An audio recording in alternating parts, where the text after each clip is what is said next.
Hey everyone, welcome back to my channel. First and foremost, Happy New Year!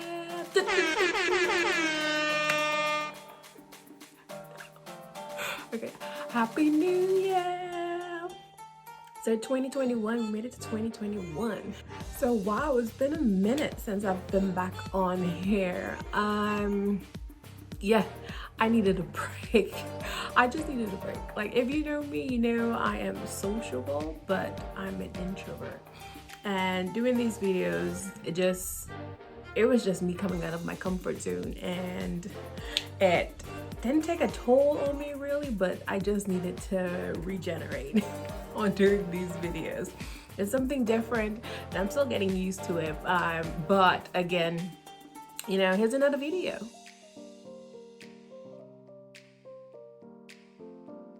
Right, so today I'm just gonna go over just a little overview of what has happened during that time that I've not been posting any videos, and then I have like a special segment for everyone, so stay tuned until the end.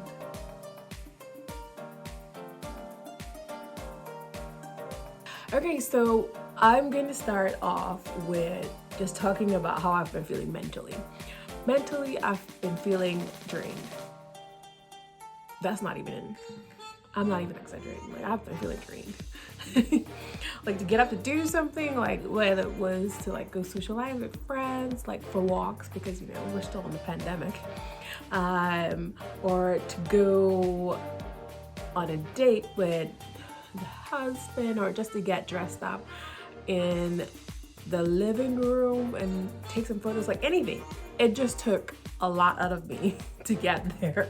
And it was not just like laziness or anything. I just was drained. The pandemic has just got me to being like, okay, do your work, get into some comfy clothes and watch TV. Or, you know, I can scroll on my phone for hours, which has been like something bad that I need to like stop doing.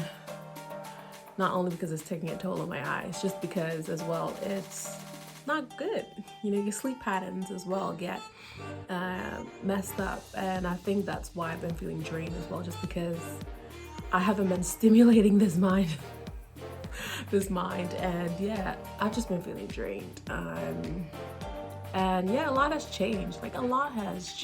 So it was just one of those few weeks, I would say. I was gonna say one of those days, but it's been like what, over a month that I haven't posted probably. So it's been one of those moments in life.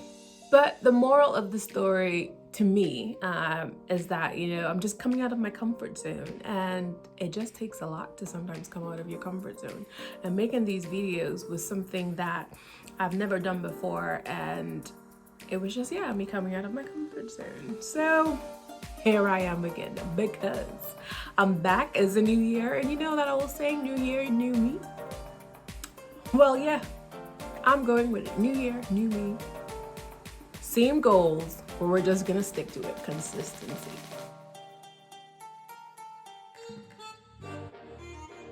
Physically, since we're talking about goals, physically, I have not been working out as I wanted to. I know that's like, what? We're talking about goals here? I thought you were trying to. So before, I have not been working out when I was taking that break off videos as well.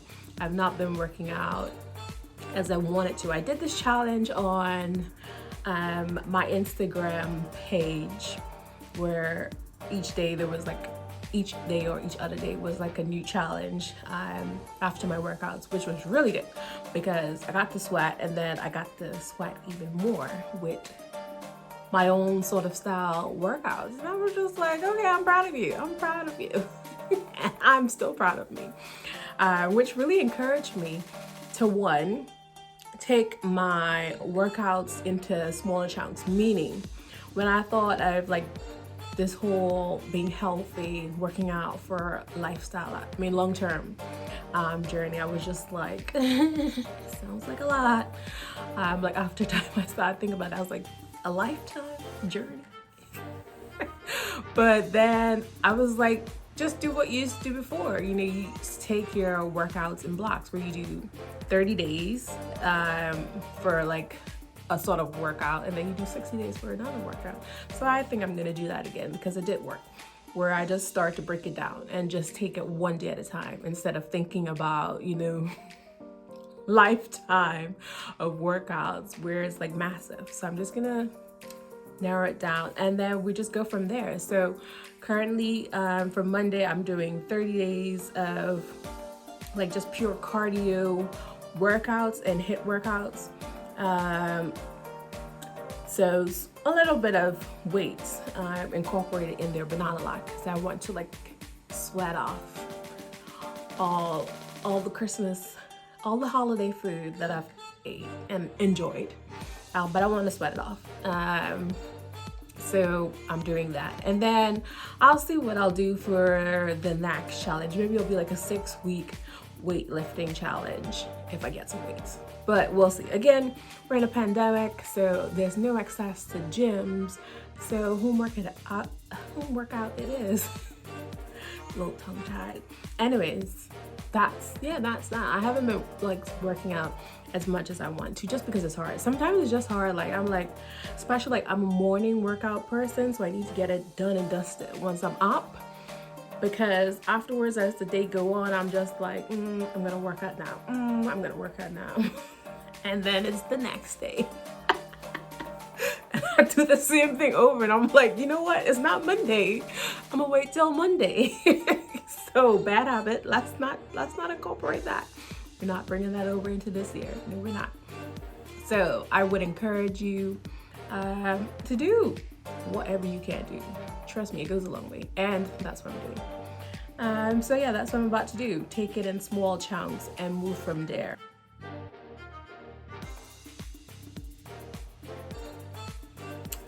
So next is like, you know, emotionally.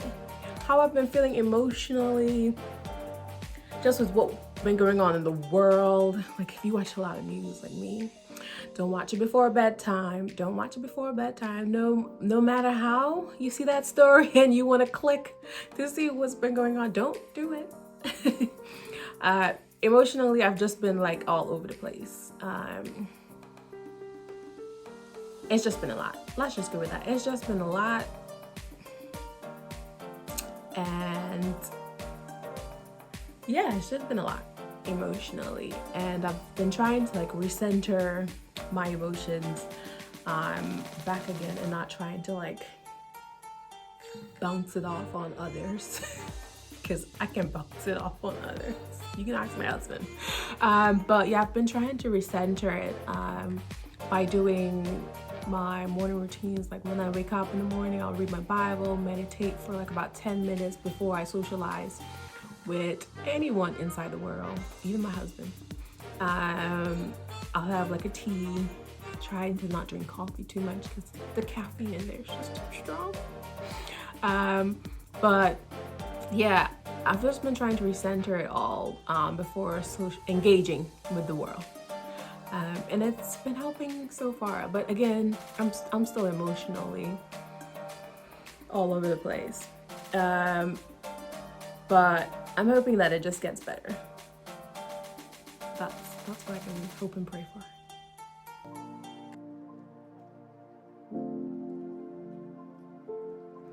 But speaking of emotions, like one thing that also played on my emotion is knowing, like, through this pandemic, like there's still people suffering from a different, like loads and loads of different kinds of things.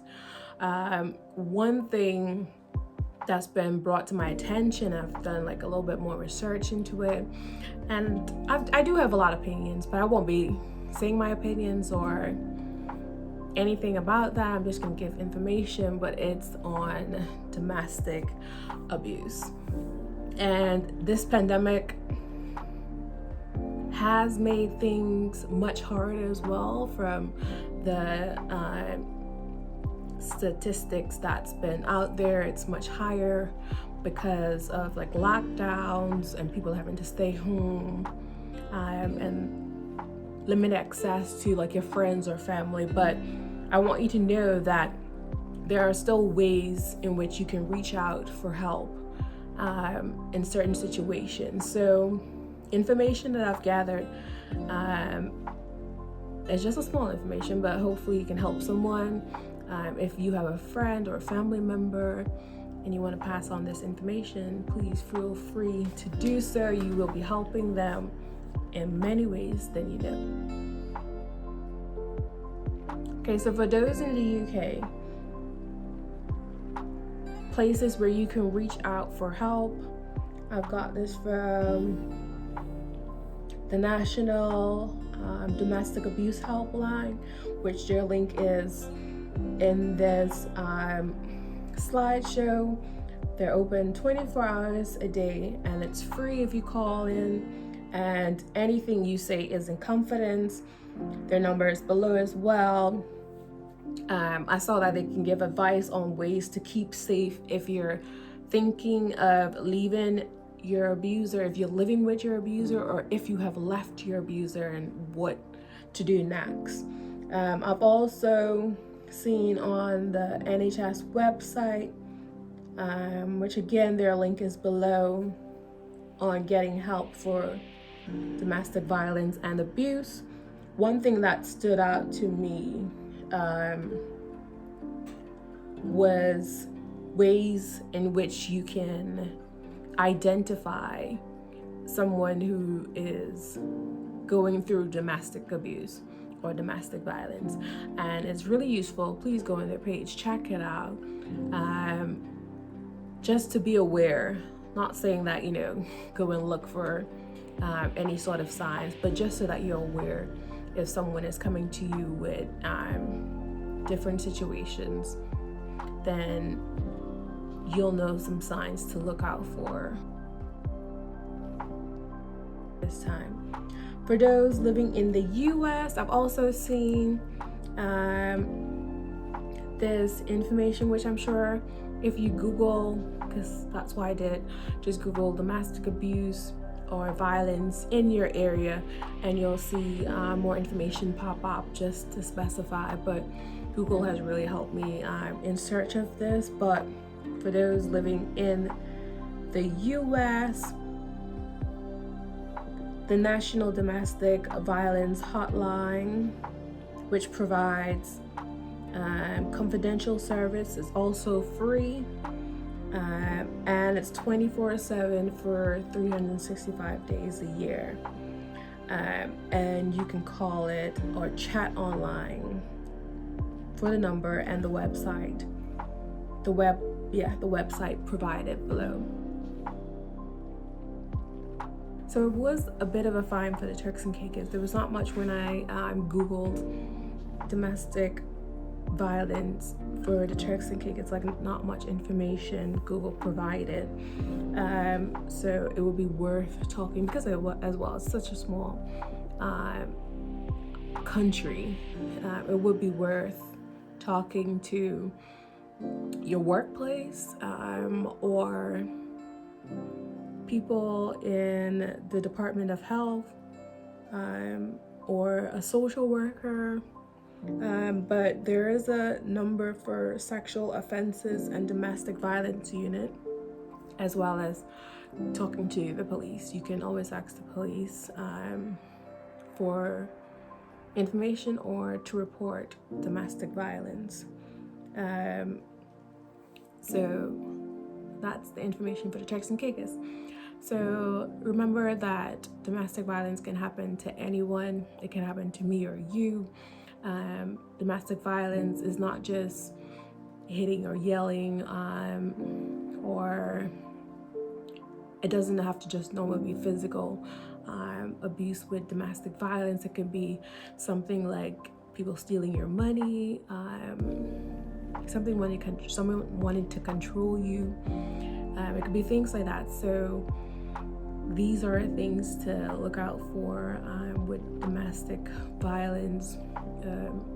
Sometimes we don't know that we are victims of it, because someone can be, I would say, normal, acting positive around you 1 minute, and then you see the side of the domestic violence the next, where they're trying to control you, or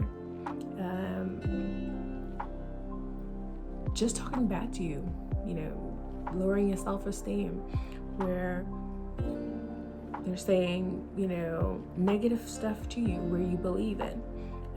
Again, that's also domestic abuse. Comes in all sorts of shapes and forms. So it's good to be aware of what domestic violence and abuse is, which the outlets that I've provided gives extensive information on all that you need to know, and ways in which you can get help. Or even if you're the person and you don't even know that you're being abusive to someone else, it also gives information on how you can get help. So that was the segment for today, talking about domestic violence and abuse, because again, that goes with your overall health, with your mind, and also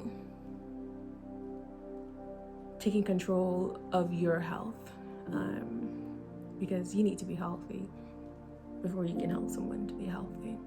So I hope that made a bit of sense and that information was useful to you. I thank you for watching another video of Shine the Light on Health. It was a bit different today, but there's more of this different sorts of information coming your way. So I hope to see you in my next video. Be sure to like, comment, subscribe, so you can get more information on Shine the Light on Health. Again, remember, it's not just about the body and looking right and feeling good about your body, but also feeling good about how your mind is, how your emotions are, because it's mind, body, and soul over here on Shine the Light on Health. Like, comment, and subscribe. See ya.